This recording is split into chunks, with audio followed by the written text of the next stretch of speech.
Bonjour et bienvenue chez Ama Griffart, j'espère que vous allez bien.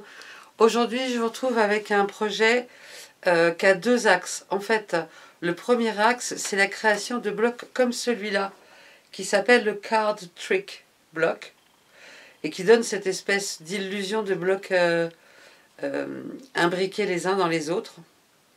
Alors il y a deux façons de le construire. Une façon avec des carrés composés de deux triangles, de carrés, etc., qui est assez compliquée. Mais il y a une façon beaucoup plus simple et c'est celle-là que j'ai choisi de vous montrer dans cette vidéo. Et je vous donnerai les dimensions en inch et les dimensions en centimètres. Ça, c'est la première partie de la vidéo. La deuxième partie de la vidéo, ce sera sur le matelassage de chacun des blocs. Je pense que je vais en réaliser 4. Sur le matelassage parce que j'ai eu des questions par rapport à ça.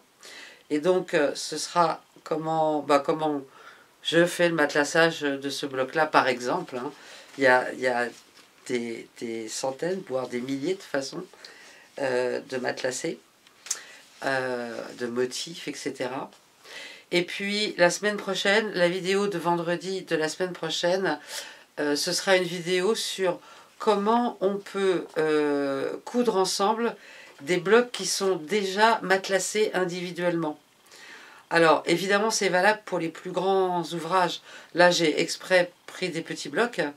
Mais en fait, quand on a des ouvrages très très très grands et qu'on a une machine à coudre familiale, quand il s'agit de rouler l'ouvrage, ne serait-ce que pour aller au centre, c'est pas toujours facile.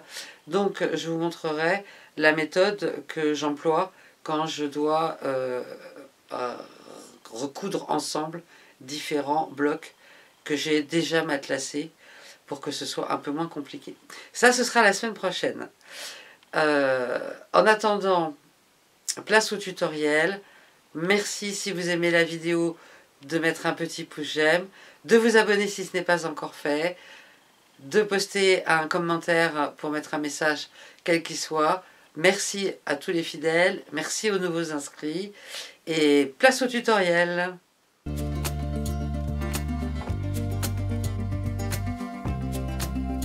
Pour réaliser un bloc, vous aurez besoin d'un tissu neutre et de 4 tissus colorés, plutôt si possible contrastés. En termes de dimension, pour le tissu de fond neutre, vous aurez besoin de 2 carrés de 5 inches et de 4 carrés de 2 inches. Ensuite, pour chaque couleur, donc pour chacune des 4 couleurs, vous aurez besoin d'un rectangle de 2 inches sur 3 inches et demi. Et pour chaque couleur, de 2 carrés de 2 inches sur 2 inches. On va, dans la première étape, prendre un carré de chaque couleur et on va décider dans quel sens on a envie de positionner ces couleurs. Donc par exemple, je décide de les positionner dans ce sens-là. Et on va coudre ces deux-là ensemble, ces deux-là ensemble. Et ensuite, on va bien sûr coudre un bloc de 4. Donc, couture comme d'habitude à 1/4 de inch. Je reviens dès que j'ai cousu le bloc. Voilà, mon bloc est cousu. Donc, je vais prendre le rectangle, par exemple, le rectangle rose que je vais venir positionner là. Et le rectangle violet que je vais venir positionner là. Et je vais coudre le rectangle rose là. Et le rectangle violet le long là. J'ai donc un bloc comme ça que je vais compléter. Pour le compléter, je vais prendre, je vais le mettre de côté, je vais prendre mes 2 rectangles des 2 couleurs qui restent. Je vais prendre mes 4 carrés de tissu neutre et je vais venir coudre un carré de chaque côté. Donc je viens là, j'aligne, je viens coudre. Je viens là, j'aligne, je viens coudre. Et pareil sur le dernier carré.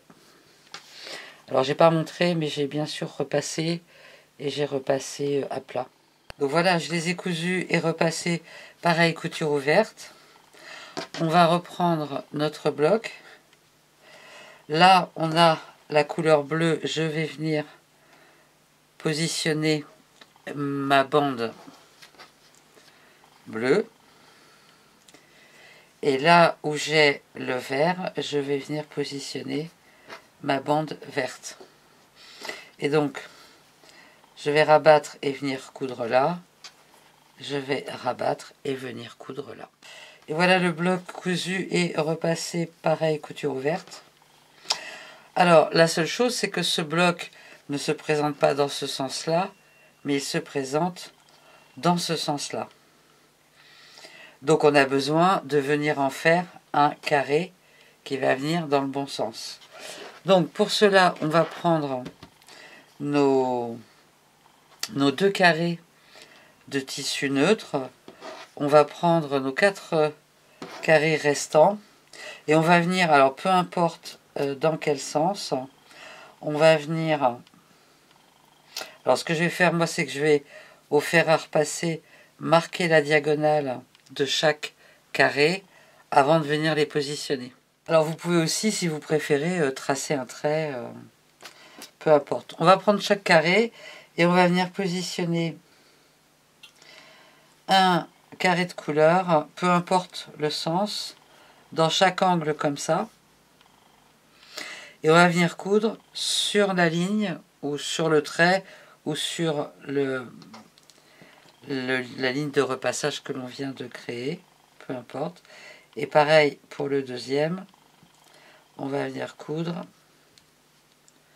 chaque carré de couleur sur les diagonales, sur les angles opposés.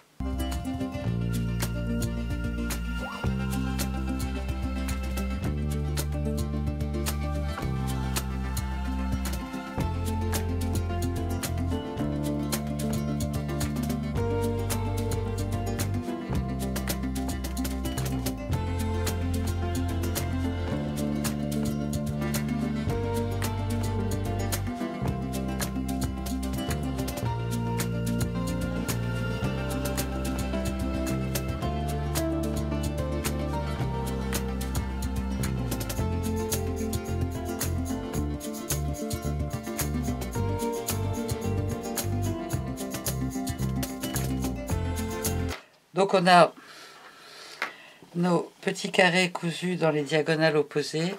On va venir donc sur les deux. Ce qu'on va venir faire soit au ciseau, soit au roller comme vous préférez. On va venir couper à le superflu de tissu à 1/4 de inch de la couture environ.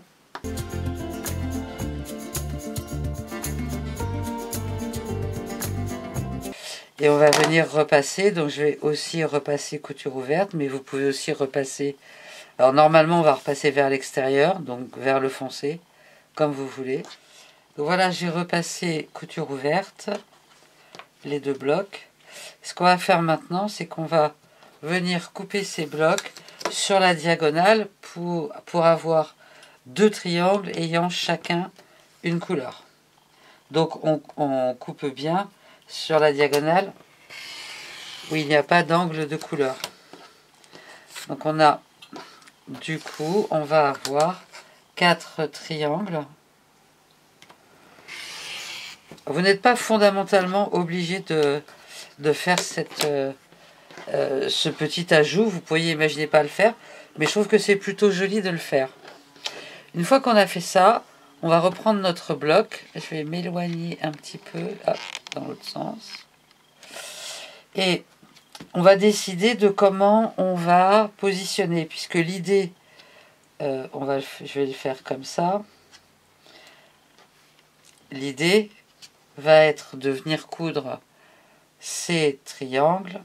Hop, je vais vous le mettre de façon à ce que ça vous montre que ça fait un carré. De façon à faire un carré. Ok? Donc, à vous de décider si vous préférez faire les mêmes couleurs, si vous préférez inverser. Là, c'est vraiment absolument comme vous voulez. Et là, on voit bien le bloc qui s'est dessiné. Ok, on va prendre, moi j'ai décidé de laisser les mêmes couleurs, donc je vais venir coudre ici et là, en m'assurant globalement, alors mes triangles seront un peu plus longs sans doute que mon bloc, mais du coup c'est important de s'assurer que je suis bien au milieu, donc soit je m'aligne sur ma couture du centre, et là normalement je dois être bien au milieu, soit vous pouvez plier votre triangle, légèrement marquer le centre comme ça, plier le bloc, légèrement marquer le centre comme ça, et faire correspondre les centres. Ce qui est exactement la même chose si on a réussi à bien découper, bien coudre. Donc je vais coudre ces deux-là. Et quand j'aurai cousu ces deux-là et repassé, je viendrai coudre les deux autres. Voilà, j'ai cousu, hop, j'ai cousu les deux premiers triangles. Comme je repasse couture ouverte, alors il dépasse et c'est ok, c'est normal. Je vais juste couper les oreilles de chien. Et donc respecter le fait que je reste donc sur chaque couleur. Et maintenant je vais donc venir coudre ces deux triangles là.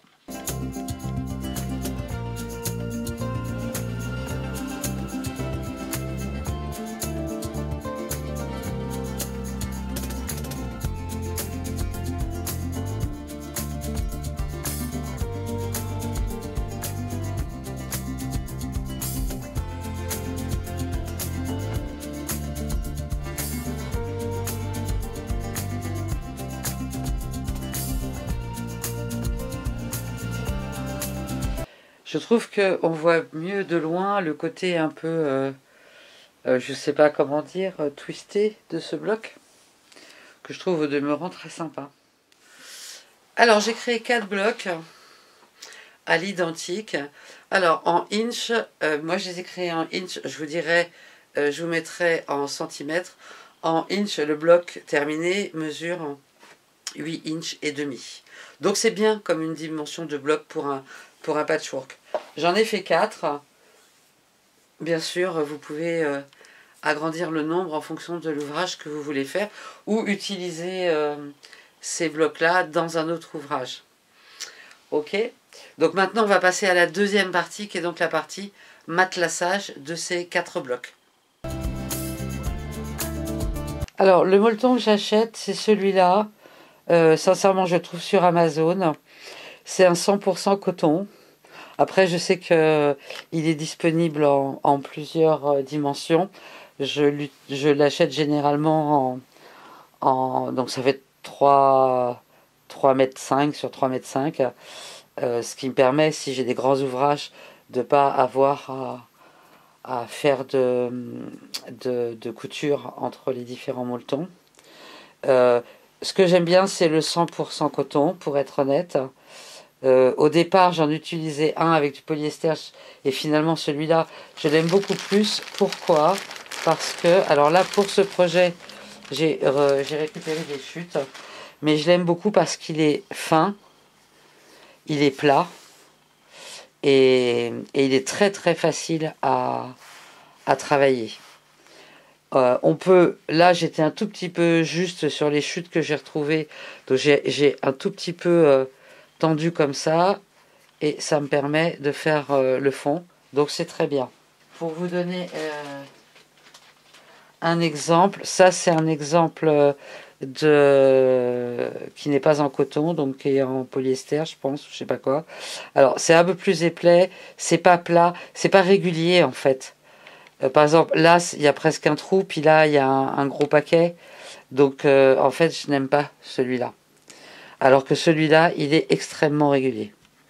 Donc je l'aime beaucoup. Je vous le conseille si vous ne savez pas lequel prendre.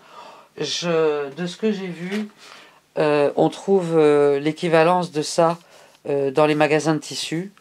Comme j'en ai, je ne suis pas allée regarder et je n'ai pas comparé non plus les prix. Alors, pour matelasser un ouvrage, je vais... Alors moi j'utilise de la colle pour fixer ensemble les différentes épaisseurs. C'est en tout cas pour moi ce qui convient le mien. J'ai des épingles mais je trouve que c'est moins bien. Alors comme je vais matelasser et que ensuite j'ajouterai au final un biais, je vais mettre le tissu du dos face contre ma planche. Je vais mettre de la colle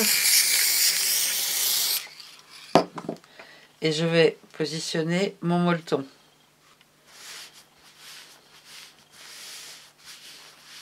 Bien à plat évidemment. Et je vais ensuite venir positionner mon ouvrage sur lequel, alors normalement je mets plutôt sur le molleton,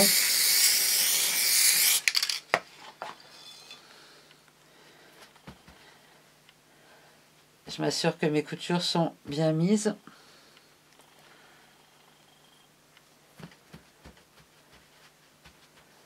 Et que mon ouvrage est bien tendu. Alors les traces de colle vont disparaître.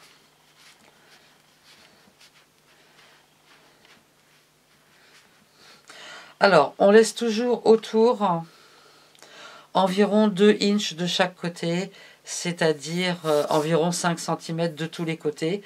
Alors quand on colle, l'ouvrage bouge moins, mais quand on va faire la partie matelassage, parfois les ouvrages bougent, donc c'est super important d'avoir un petit peu de marge. Ok, donc là, ça c'est fait. Maintenant, donc tout est bien à plat. Maintenant, je laisse sécher. Je vais préparer les 3 autres exactement de la même façon. Alors, tout est bien sec. Les 3 épaisseurs sont bien à plat. Ça tient très bien. En termes de patchwork, pour un projet comme celui-là,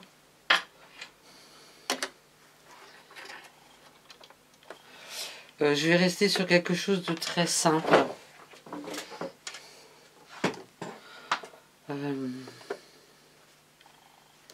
Je vais simplement faire du patchwork sur ces angles-là. Donc je vais prendre la largeur de mon pied.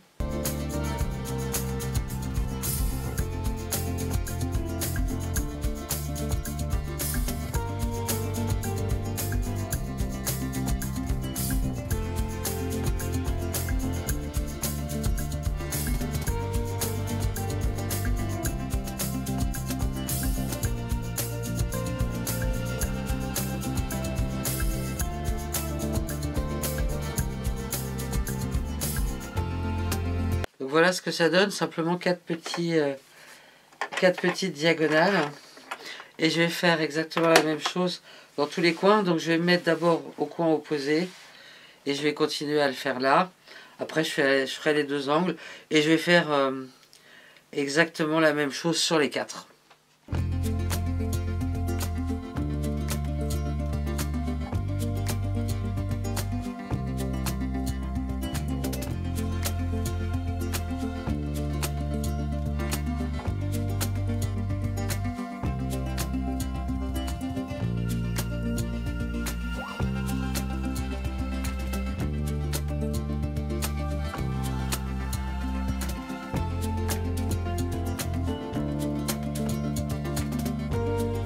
Alors, une fois qu'on a fini notre matelassage, et parce que dans ce modèle-là, ce que je veux, c'est dans la prochaine vidéo, vous montrer comment on peut réunir ensemble des blocs qui sont déjà matelassés, on va couper uniquement le molleton tout autour de l'ouvrage. Donc évidemment, sans couper le dos et sans couper le devant.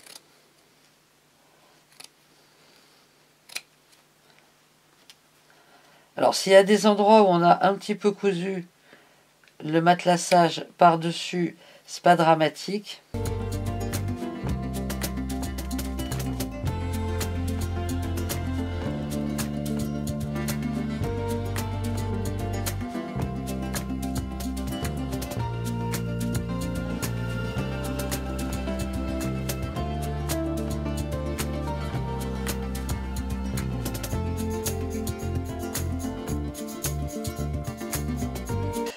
Voilà, et donc on va se retrouver avec un ouvrage qui est comme ça.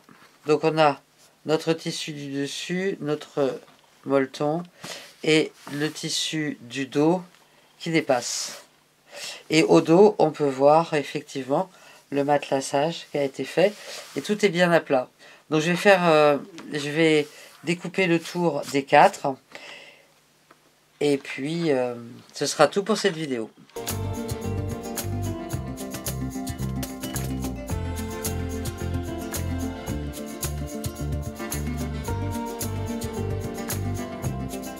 Donc voilà les 4 blocs qui sont donc réalisés au niveau du motif et au niveau du matelassage.